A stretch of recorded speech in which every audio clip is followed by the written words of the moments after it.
I'm here with Alexander Mercouris, editor-in-chief of the Duran. Alexander, I sent you a link the other day.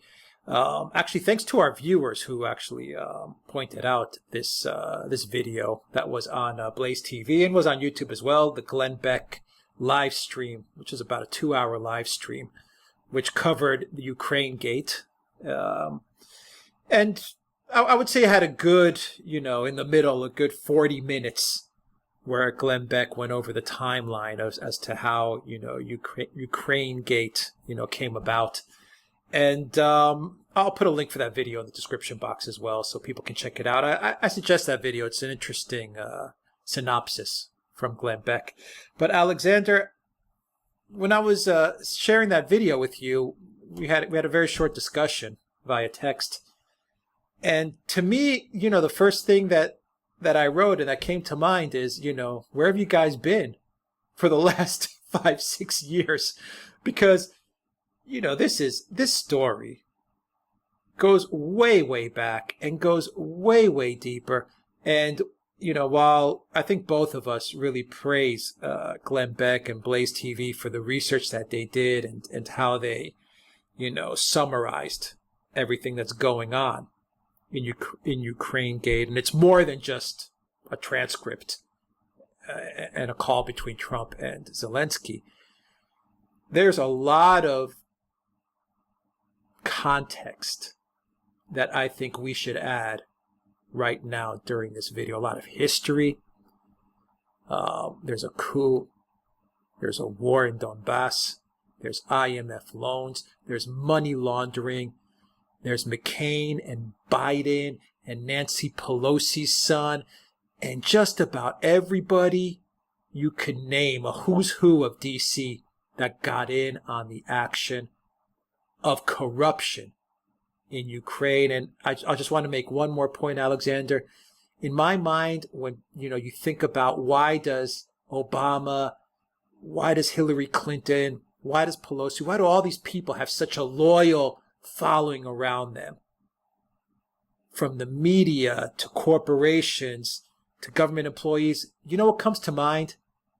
Things like Ukraine, where there was so much money stolen and so much spoils of war and spoils of conquest divvied up between everybody, that these people, they show their loyalty to the Obamas and the Clintons because I think everyone enriched themselves so much on the back of Ukraine, where people really suffered in Ukraine and continue to suffer at the hands of what Barack Obama and the people before him did to that country. Yes, Alex. Can I start first? Because I agree with every point you've made, and I think the Glenn Beck video is an example of this. Can I first begin by saying that those who want to see it ought to be aware of the fact that he doesn't really get going into the detail until about 40 minutes after it starts. So you have quite a long introduction, which is very general about the United States, not about Ukraine. And then finally you get to Ukraine and the details of Ukrainegate around 40 minutes from there. And then you have the really interesting and brilliant part of the interview, and this is really, he does this superbly well, which is that he goes through all the intricacies of the Ukraine story in a very narrow and very focused way, involving the Bidens, involving Burisma Holdings, involving the 2016 election and the role of Ukraine in the 2016 election, and the involvement in the 2016 election of dubious people like Alexandra Chalupa, who's working for the DNC, and the connection between the DNC and the Ukrainian government through that time. He does all that very well, and he explains the intricate and very complex story that's going on there. And he also explains too how in the midst of all of this you get a lot of corruption. You get obviously the Bidens getting their share of the cake. You also get money from the United States going into Ukraine and ending up in Privat Bank, which is this very dodgy bank. owned by this incredibly corrupt and nefarious oligarch, Igor Kolomoisky. And we were talking about this. It's very bizarre, actually, that Glenn Beck shows us a photograph of this man, but never actually names him, which is most peculiar. It's a tough name. It's a tough name. He also says, by the way, that Kolomoisky is the ultimate owner of Burisma Holdings. I mean, Burisma Holdings, this is this strange gas company of which Hunter Biden was a director, was being paid $50,000 a month for doing, so far as we can tell, nothing. Anyway, the Burisma Holdings seems to have been a shell company itself, and seems to have been owned by a whole network of different companies. And the Ukrainian businessman who's supposed to have owned it, who's a man whose name I think is Zolchowski, but I may have got that wrong. But supposedly he's a front man for someone else. And Glenn Beck suggests that this person is actually Igor Kolomoisky. There's a lot of rumors that that's true. In my research, I've also seen that Kolomoisky is probably from what I've seen, the documents that I've read, that he's the person behind Burisma. Yes, that's a good point, Alexander, and a good point from Glenn Beck. Yes, it's a good point for Glenn. Now, that's what I also think. I also ought to say, though, that I know that in Ukraine there is an alternative theory, which is that Burisma Holdings is actually owned by a completely different oligarch, a man called Pinchuk, who is even more corrupt and even more evil than Kolomoisky is. And the top donator to the Clinton Foundation. And the top donator to the Clinton Foundation, and the biggest single funder for the Maidan coup, internal funder, I should say, for the Maidan coup, which we're going to go into. Now, it's more likely that it was Kolomoisky. If it was Pinchuk, it's actually worse. But anyway, Beck gets into all of that. What he doesn't really do, though, is tell you very much about Ukraine and about why the United States is involved in Ukraine at all, and what happens in Ukraine. And he mentions two huge sums. He mentions $1.8 billion that was provided in the form of loan guarantees by the US to Ukraine, which went into this account in Privat Bank, which is undoubtedly owned, or was undoubtedly owned at the time by Kolomoisky, and seems to have disappeared. And then there is another equally big amount of $1.8 billion, which is also provided by the US, and that also seems to have disappeared. What he doesn't say is that over and above these enormous sums, there was $25 billion in loans provided by the International Monetary Fund, of which 20 billion have been supposedly distributed, and of which 8 billion have apparently gone astray. That is known about. That's known about. It's 8 billion. And there was another 17 billion, which was provided by the European Union. So in total, over a period of about 4 years, Ukraine was received something like $45 billion in economic aid. That's separate from the military aid it was also getting during this time. And a huge proportion of that money has just vanished. Ukraine is still, in fact, it is a very much poorer country now than it was in 2013, before all this began. So, as I said, we are not really, he doesn't really go into all of this, nor does he go into the backstory, because, of course, the real story here is the coup that happens in 2014. And that coup was largely engineered by the United States, with the European Union acting to a very great extent in support. Now, I'm not saying that there weren't people in Ukraine who weren't independently opposed to the government of Viktor Yanukovych. I'm not denying those people a very high degree of agency. But that coup would never have succeeded if the United States and the European Union hadn't backed it. And of course, the point man who was backing the coup people before the coup took place was none other than Joe Biden, who was constantly on the telephone to Ukraine's president, Viktor Yanukovych, and telling him and warning him against taking any action against the protests that were being staged by the coup plotters in order to remove him, and threatening him with consequences if any action was taken against those people.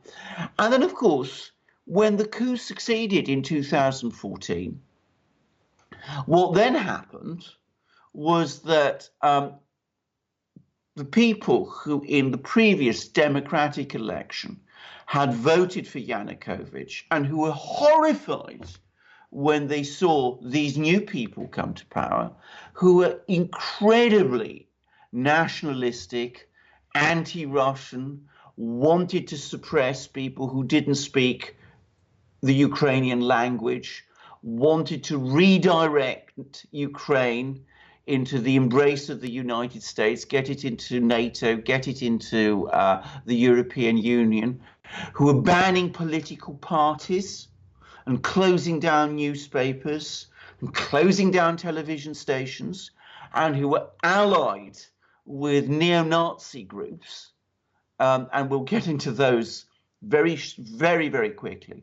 Well, those people in Ukraine who were horrified at these developments, firstly in Crimea, broke away from Ukraine, and then there was a big counter uprising in eastern Ukraine, and that led to a war with the new government, which the United States installed, attacking those people in eastern Ukraine, and with cabinet meetings in Kiev of the Ukrainian government, when the decision to mount that military offensive in eastern Ukraine were taken, being chaired by guess whom? By Joe Biden. So there is this enormous story there. Why was there this coup in Ukraine? What actually happened in Ukraine? What was the United States doing in Ukraine at all? It's a long way from the United States. Obviously, corruption plays a huge role. We see people like Hunter Biden. We see people like Pelosi's son, I think you said. We see people like Kerry's Secretary of State, Kerry's, I think his son too. They're all going. Hines, yeah, Paul. All of these people, Paul Mann, they're all bundling into Ukraine, carpet bagging, after the coup, to some extent even before the coup, making huge amounts of money there in this very, very corrupt country.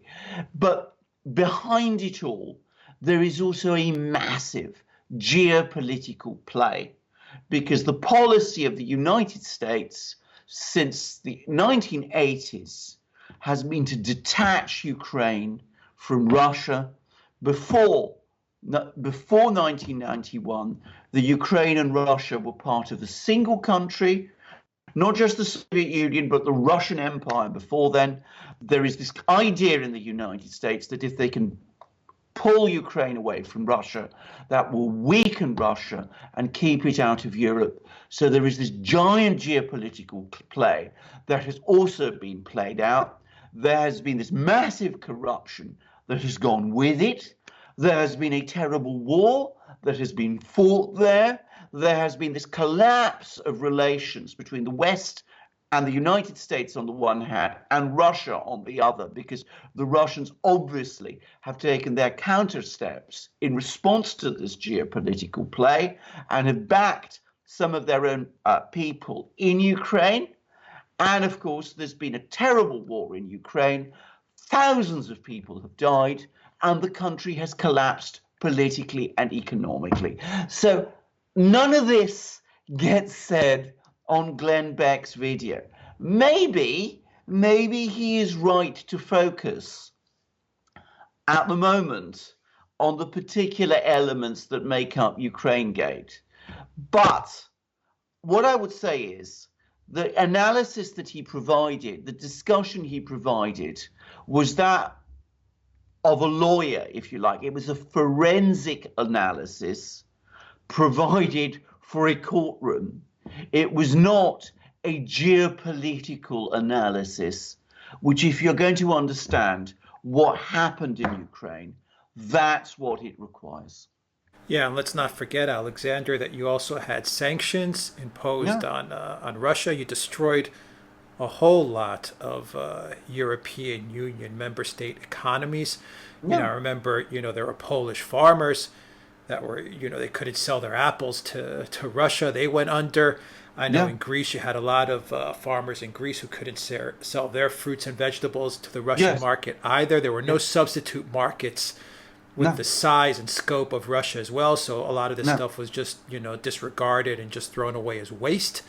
So you also had this side effect as well, which, I think you very well pointed out, 45 billion, 25 billion of that EU funds, they go to Ukraine. Then you impose these sanctions, which further damage European farmers and European member state citizens. And on top of all that, Alexander, you also had a crisis in Europe which involved Spain, Portugal, Ireland, Italy, Greece, and Cyprus, where these loans weren't given. So you had, people like Christine Lagarde of the IMF and the EU dishing out all these loans to Ukraine, which was not even an EU member state, while disregarding and placing austerity on member states. Well, that's right.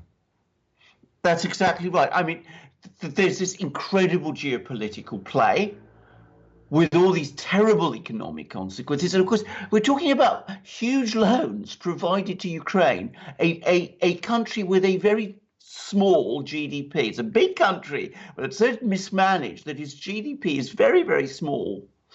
So these vast loans ought to have made a huge difference to this economy, and they failed to do it because it's so corrupt and so mismanaged. And yet the IMF wasn't supposed to give these loans. No, it wasn't supposed to give. Is that correct? Absolutely, because of course Ukraine was defaulting on its debts at the same time. So, including debts that it owed to Russia, which is a privileged creditor according to IMF rules. So the IMF broke its own rules to lend to Ukraine. And of course, so did the European Union, so did the United States. But they all did this because, as I said, it was part of this overmastering, over grand geopolitical play to distance Ukraine from Russia. And at the same time as they were doing that, they were neglecting the interests of their own people. I know many business people who have suffered directly, in Greece especially, who have suffered directly from the sanctions and the counter-sanctions that were imposed on and by Russia as a result of this crisis. I know of a company that used to sell honey-based products that were used for all kinds of things. Some of them were food products, some of them were not, some of them were cosmetic products, which lost its entire market in Russia. I know of a tile manufacturer from Italy who lost his entire market in Russia. Lots of businesses were ruined as a result of all of this. Lots of people suffered. A small number of people did extremely well. For 45 billion that went into Ukraine and somehow went out the back door. I'm sure a lot of people did very well. Well, Hunter Biden came out $3.5 million richer. And he may have been a small fish. And he was almost certainly a very small fish. So, some people did very well. A lot more people suffered very badly. And Ukraine itself has been crucified. I mean, which we mustn't forget. The other thing they did is that they supported the only really powerful Nazi movement in Europe. Now, I say that because, of course, we hear all the time about, people like, Orban in Hungary and Kaczynski in Poland and Marine Le Pen, France. They're always called fascists. None of these people are fascists in any proper definition of the term. That some of these people that they were supporting in Ukraine are Nazis. They are absolute out and out Nazis. They parade under Nazi symbols. They parade under SS symbols. And they've come together in armed militias and violent groups which are running amok in Ukraine at the moment. One of the most powerful is an organization called the Azov Battalion, which has fought bitterly and cruelly and carried out terrible activities in eastern Ukraine as part of the militias that were thrown against these eastern Ukrainians who were rebelling against the new government. And to give you some idea of the blowback from all of this, I now understand that in Britain, the government is providing warnings to universities about the kind of organizations that might draw students, British students, into terroristic sort of activities. They're now saying that ultra-right groups are posing a threat which is starting to compare with that of Islamist groups. On top of that list of ultra-right groups that are involved in this kind of activity is the Azov Battalion, and that's coming from the British government. Yeah, I mean, there were reports, Alexander, that even Crimea wasn't so cut and dry, and that Victoria Nuland actually dispatched a lot of right sector soldiers and mercenaries, actually, is what these guys were, if anything, to actually go and seize Crimea. And, if it wasn't the people of Crimea who stopped them, later aided by the Russian troops who were inside Crimea to begin with. They didn't come in anyway. They were actually stationed there to begin with under treaty. Then Crimea would have been, for lack of a better word, a bloodbath in a way. Absolutely, because of course the point to understand about Crimea is that it was 90% against this coup that took place in Ukraine in February 2014. I mean, they were solidly against it. Crimea never had wanted to be part of Ukraine at all. Until 1954, it was part of the Russian Soviet Federative Socialist Republic, which was one of the constituent republics of the Soviet Union.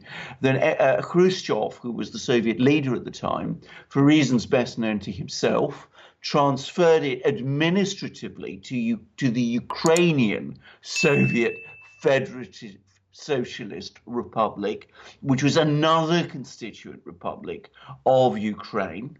The city of Sevastopol, however, which is the biggest city in Crimea, remained under the control of the Central Soviet government. And yet in 1991, when Ukraine broke away from the Soviet Union, not only Crimea went with it, but Sevastopol did also. Now, the people of Crimea never wanted that. The people who carried out the coup in Ukraine, including Victoria Nuland, who, in case people don't know, was the Assistant Secretary of State of the United States in 2014 with responsibility for European affairs. She and the US ambassador at the time, Jeffrey Pyatt, were the two people on the spot in Ukraine who actually supervised the coup. Anyway, remember her phone call? Remember, absolutely. That was Victoria Nuland. Yats is our man.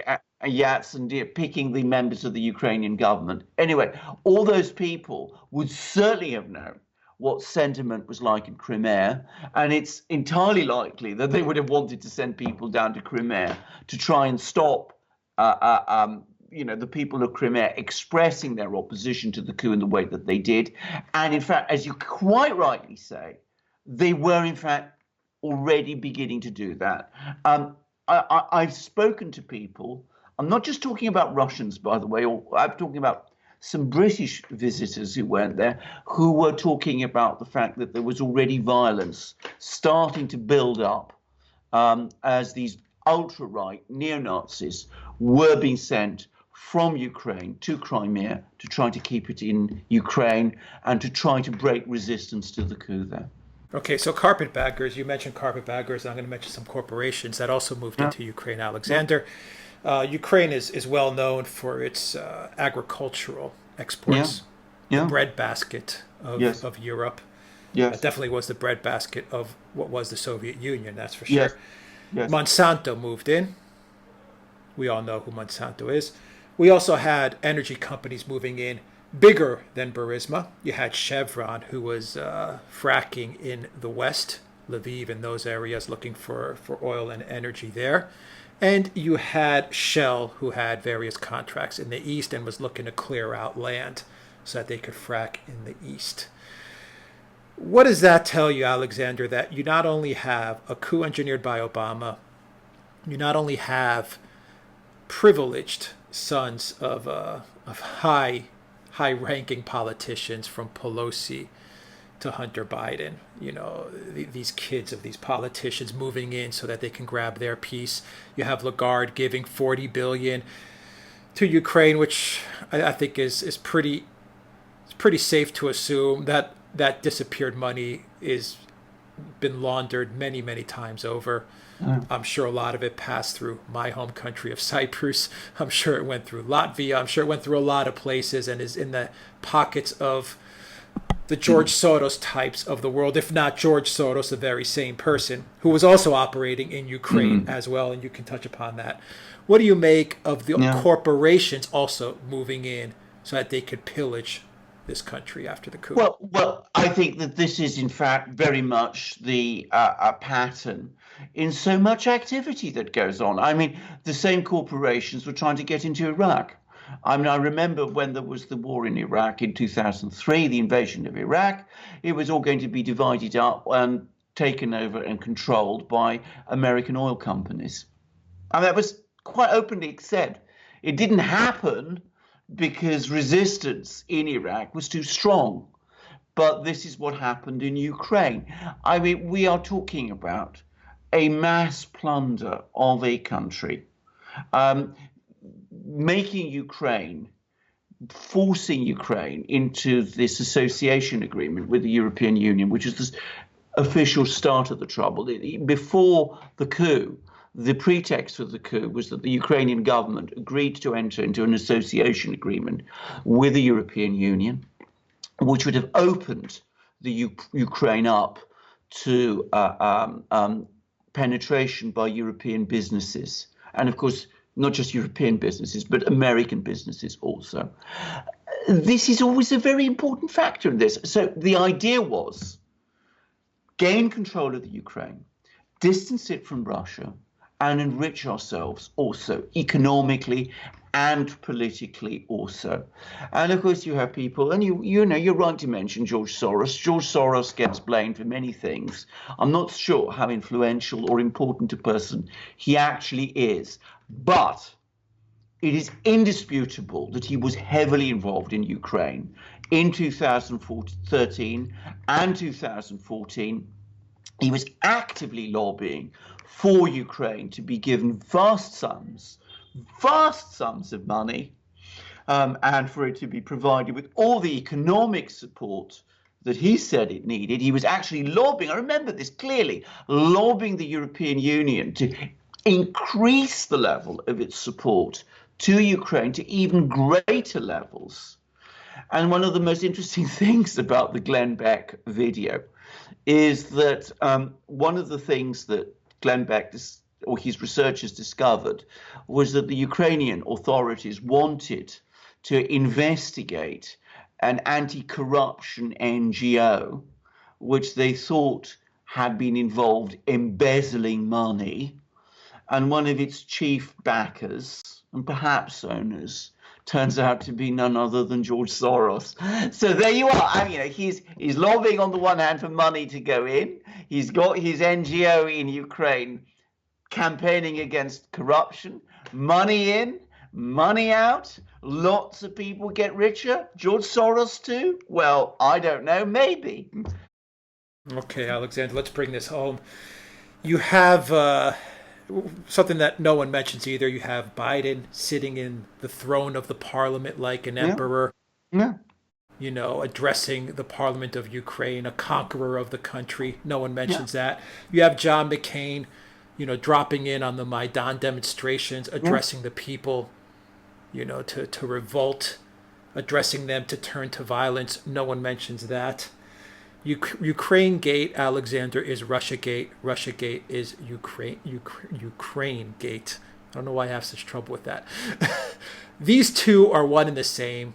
And when Donald Trump takes office in 2016, unexpectedly, because everyone, including Ukraine, including the deep state, including all these actors, McCain's and Pyatt's and Newlands, and I'm sure the Yatzes and the Poroshenkos and the Chalupas, as we know, all these people were pulling for Clinton and they expected Clinton, and in comes Donald Trump. And from Russia being the enemy, now we look at Ukraine and Zelensky and this transcript. Tie it all together, Alexander, how these two scandals are one and the same, and they all originate in Kiev 2014. I think actually that's absolutely right. Now, two things to say at the outset. Firstly, we have said this in our previous videos. Actually, we said in our previous videos that the reason why Russiagate, it's now fairly obvious that the reason Russiagate was launched was to conceal from the American people what was actually going on between the Democrats and Ukraine. I mean, in some ways, the least bad thing was the fact that the Ukrainians and the Democrats were actually colluding with each other to help Hillary Clinton win the 2016 election. Glenn Beck, by the way, goes into that in great detail, extreme detail, and he explains and shows and documents it in a way that I think is conclusive. But that's in some ways almost the least thing, because so much else that was so awful was going on in Ukraine throughout this period. I mean, you have all the political horrors, the engineering of a coup that overthrows a democratically elected president and replaces him with a new government dominated by neo-Nazi groups and armed militias, which launched this terrible war in the East and which result in basically the collapse of the country.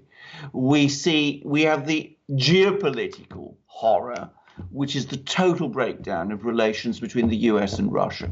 We have the corruption. We have all these people going into Ukraine, the big companies, the princelings, the Hunter Bidens, the Kerrys, the Pelosi's, the whoever, and the Podestas too. Maybe not, but they're all going off into Ukraine, making huge sums of money, coming out of it. All of this is going on, and then what happens? You have a man comes along. He's not part of the political system of the United States. He's outside it. He's not involved in any of these corrupt activities. And he campaigns basically on two big issues. One is drain the swamp. And we see what the swamp is up to in Ukraine and on what a scale. I mean, this must have been, I'm guessing, but I'm pretty sure this must have been the single sleaziest, most crime-ridden, most corrupt aspect of what the swamp was up to. So he talks about draining the swamp. And he talks about improving relations with Russia, the country against which all this geopolitical play that set up the whole Ukraine thing in the first place was directed against. So, of course, they're horrified. They're absolutely horrified. The Democrats and the princelings and all the people who've been involved in engineering all these things in Ukraine and enriching themselves there, they're horrified. And of course, the ideologues and the deep state people, the intelligence services who've been on the ground in Ukraine, carrying out all of these things there too, they're horrified also. So it's not surprising in a way that they combine forces, work with the Ukrainians to stop him getting elected. And then when that doesn't work, invent this grotesque conspiracy theory involving Russia in order to discredit him. That's why you're absolutely right to say Ukrainegate and Russiagate are one and the same. Ukrainegate is the real scandal. Russiagate was the cover-up. Steele got his stuff from Ukraine, correct? It's widely believed so. I think so. I think so. Steele was very heavily involved in Ukraine, by the way. Steele, by the way, also gets a mention on the Glenn Beck video. But Steele is known to have produced other reports, basically recycling Ukrainian propaganda about the role of Russia in the Ukrainian conflict. So Steele has many connections with Ukraine. We don't know the full story of it, but I strongly suspect that Ukraine played a large part in what he's been up to. Brennan also played a big role in Russiagate, and I know as a fact, Alexander, that when the coup happened, the CIA set shop right away in conjunction with the SBU, the security services in Ukraine. And, you know, this also to me is a red flag. Well, in that it shows the CIA was there. The CIA was absolutely there. It was there before the coup. It was there after the coup. It played a huge role in engineering the war against the people in eastern Ukraine and in prosecuting that war. It is there now. The CIA is still a major force in Ukraine. And can I just say something, by the way? I mean, the new president of Ukraine, and Glenn Beck is absolutely right when he says that Zelensky, who is in some respects a character not unlike Trump, he comes in, he says, I'm the new president, I'm going to clear up this mess, I'm going to end corruption, I'm going to drain our own swamp. So he's also this hugely dangerous figure. Now he's going to have even more problems because, of course, all this crisis in Ukraine, this Ukrainegate crisis that's been created in the United States, it makes his job of draining the swamp in Ukraine even more difficult because the Democrats will say you're only doing Trump's bidding if you go after all of these people, the Kolomoiskys, the Pinchuks, the people who were involved with us. And if you start investigating people like Burisma Holdings and all the kinds of things that they would do, you're only doing Trump's bidding if you do that. The Russian Prime Minister, Dmitry Medvedev, today has said, he's absolutely right, that Zelensky is caught between the Democratic hammer and the Republican anvil. Very wise words. Very wise words from Medvedev. Yeah. They've put him in a very difficult situation now. Absolutely. Yes. And Ukraine in a very difficult situation. I mean, this Ukrainegate is the worst, greatest possible disaster that Ukraine could find itself in. I mean, it's now being dragged right into the middle of the American political crisis. The other shoe to drop, Alex, I'm going to leave you with one more question and we'll wrap it up because we're at about 30 minutes. The other shoe to drop is MH17. You don't have to get into it, but I think that's the other shoe to drop, and that's going to be a big one. The cover up there and the lies there. And I'll leave it at that. You can comment on that as well. And I've asked you this before, and I'll ask you this one more time. Maybe after this discussion, you have a little bit more clarity. Why would the Democrats, who are working with the deep state, who are working with the globalists and the elites, they're all one and the same, the Pelosi's, the DNC's, the mainstream media, why would they drudge this up again? Why would they do it? Just so they can get rid of Trump? I mean, everyone now is talking about what was going on there. Everyone, including us. Yes. Let's deal quickly, firstly, with MH17. I mean, it is a well-known fact, or at least well-known on the part of anybody who follows my writings, that I have been extremely dissatisfied, and that's putting it mildly, with the conduct of the official investigation. I don't think the true circumstances of what happened to MH17 have been properly investigated at all. Now, I'm not pointing fingers at anyone. I have my own opinions, which, unlike some people, I'm going to keep to myself. But I don't think there's been a proper investigation, because the investigation that has taken place has been throughout pre-programmed to blame the Russians and to acquit the Ukrainians of any responsibility whatsoever. I am not the only person who thinks this. The Prime Minister of Malaysia, and remember MH17 was in a Malaysian Airlines aircraft, the Prime Minister of Malaysia and the Malaysian government are saying the same thing. Now, if that investigation is not being conducted properly, there is presumably a reason for that. And maybe, just maybe, some people in Washington don't want it to be investigated properly. That's all I'm going to say about MH17. Now, why is it all breaking out now?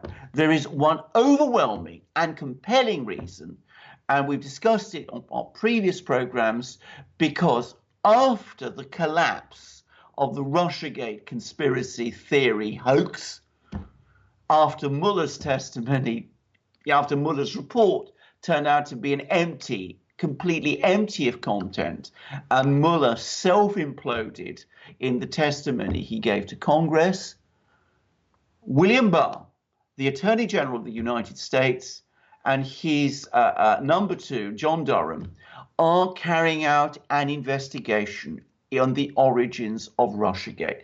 And that investigation is going to look at all of these things that are going on in Ukraine. They're looking at other things too. They're looking at Australia, they're looking at Britain, but they're also going to be looking at Ukraine. Donald Trump's notorious, famous telephone call with Zelensky, I've said this, I'm going to say it again, was not primarily about the Bidens. It was about getting Ukraine's help with the Barr-Durham investigation.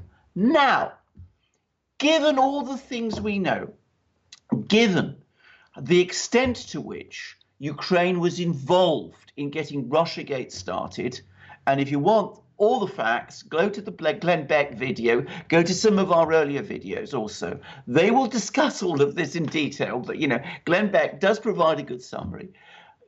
Given that that is so, he might also start looking at other things. All sorts of other things might start coming out. The role of various people in Ukrainian politics. And that, I think, has scared witless all sorts of people in the United States, amongst the Democratic Party, including, of course, Adam Schiff, who seems to be the coordinator of this, who, as we discussed in a recent video, and as Laura Ingram, by the way, has recently confirmed, also had his hands in the Ukrainian soup, along with all the others. Yeah, so Barr was the game changer. Barr is the game changer. And it'll be Barr, by the way, I predict, who will in the end sort it all out. Very quickly, is it possible that the intelligence agencies, obviously they're hearing all these phone calls and all this chatter from the Trump White House where they're telling Barr, go here, go there, go to the UK, go to Australia, go to all these places and figure out what the hell happened with this Russiagate hoax, that the intelligence agencies get wind of this, they contact the DNC freaks out, the deep state is freaking out, the Brennans are freaking out, the Clappers are freaking out, and so they release this transcript with Zelensky. That's exactly what happened. The man, the so-called whistleblower, who it's important to stress is not a whistleblower because he's not exposing malpractice by the CIA and the intelligence community. He is planting stories about Donald Trump, which, by the way, are not true. I've said this many times, but they're not true. His account of what that conversation was all about is false. But put that aside. He was a CIA officer. I've no doubt that he's in contact with Brennan, who is was the director of the CIA. And of course, what is Adam Schiff? He is the chair of the House Intelligence Committee, which supervises has oversight over the intelligence agencies. And by the way, Glenn Beck and Donald Trump now are also saying, expressing the same opinions as the ones which we expressed on an earlier video, which is that Adam Schiff, who certainly knew about that, about the whistleblower before the complaint was drafted, they believe, that's to say Beck and Trump and other people, as I believe, that Schiff actually had a hand in writing that complaint. All right, Alexander, great video. We'll wrap it up there. We'll go with the ending very, very quickly. Let's see. Subscribe, everybody. Hit the like button. Share the channel. PayPal, Patreon, Subscribe Star. Please donate. What else? SoundCloud, iTunes, audio podcast. Find us there. You can also find us on BitChute and the Duran shop. Please purchase some merchandise, shirts, mugs. You got some merchandise over there, Alexander. Great. Absolutely. I mean, these are people, by the way, on our mugs who know exactly everything that happened there. This is Sergei Lavrov, who is the foreign minister of Russia, and as the Russians have said on numerous occasions, nothing happens in Ukraine they don't know about. They have that place absolutely sewn up and wired. They know everything. Putin said that's Lavrov says that.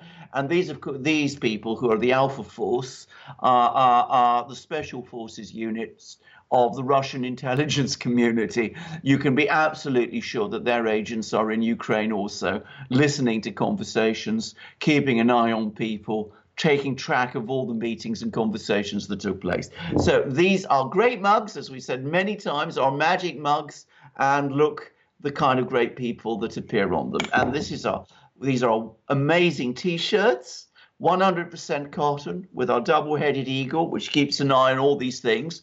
We may not have as many eyes as this guy does, but we've got our own, and we keep very careful track. Note how. We're not an intelligence agency. We don't have any secret sources, but purely from analysis, how we always get it right. I mean, as I said, Laura Ingraham, Donald Trump are also saying some of the same things that we were saying before. Glenn Beck also. Anyway, we're able to do that because we drink from mugs like this. We wear shirts like this. Our double-headed eagle keeps an eye on things for us. You can find shirts like this. You can find long sleeve shirts. You can find polo neck shirts. You can find stickers, hoodies, hats, amazing things on our shop. Alex will show you how. Go to our shop, help the Duran, buy the great things that are there. Alex will tell you how to do it. You'll find a link to the Duran shop in the description box, theduranshop.com. And please share this video once again, guys, because we said a lot of stuff that I'm sure YouTube is going to flag, no doubt about it. So no doubt. We're going to really need your help to get this video out there, because I think we drop a lot of very interesting truth bombs. Absolutely. That's for sure. All right. Okay, Alexander Mercouris, take care. Good night, everybody. Night.